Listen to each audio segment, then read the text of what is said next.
dans la ruralité. Il se passe quelque chose en France que vous ne savez peut-être pas, c'est qu'un village sur deux aujourd'hui n'a plus de commerce, n'a plus de service. Et on va aller à Chandieu. À Chandieu, en 2015, il y avait une urgence. La poste allait fermer. Alors, il y a un projet qui est né, celui d'une conciergerie de village.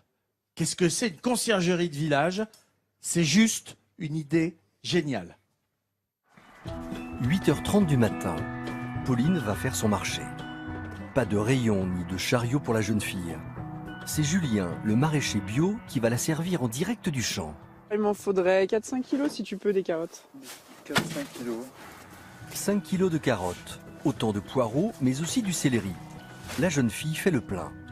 Mais tous ces produits ne vont pas finir dans son assiette, mais dans une boutique un peu particulière du village de Chandieu.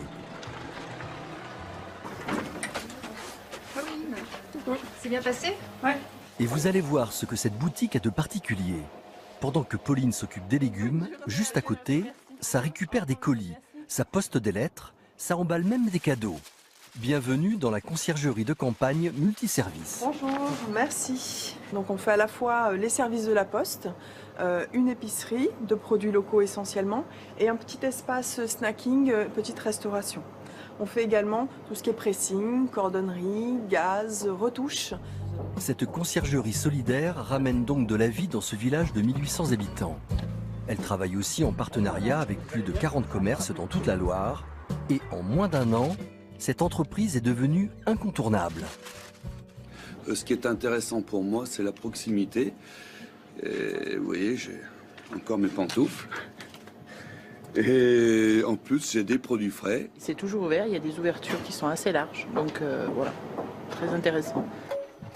Cette start-up a non seulement changé la vie des habitants, mais aussi celle de ses créatrices.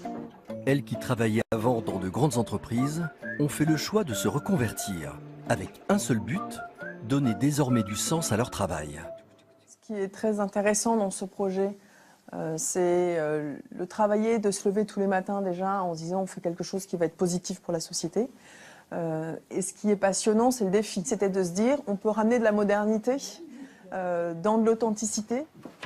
En ce qui concerne la modernité, les deux entrepreneuses ont parié sur l'achat en ligne. Donc là, je suis en train de préparer une commande d'un de nos clients qui va passer à la boutique tout à l'heure. Voilà, donc c'est pratique, c'est rapide. Il n'a qu'à se garer devant la boutique. Et pas besoin de faire la queue. Il n'aura qu'à ouvrir sa box située devant la conciergerie et protégée par un code unique. Chacun peut venir récupérer sa commande quand bon lui semble. C'est pratique, c'est simple et c'est moderne. Plus qu'une simple conciergerie, les deux femmes ont su innover en créant un véritable service d'utilité publique pour leurs concitoyens. Et c'est exactement ça, c'est d'utilité publique.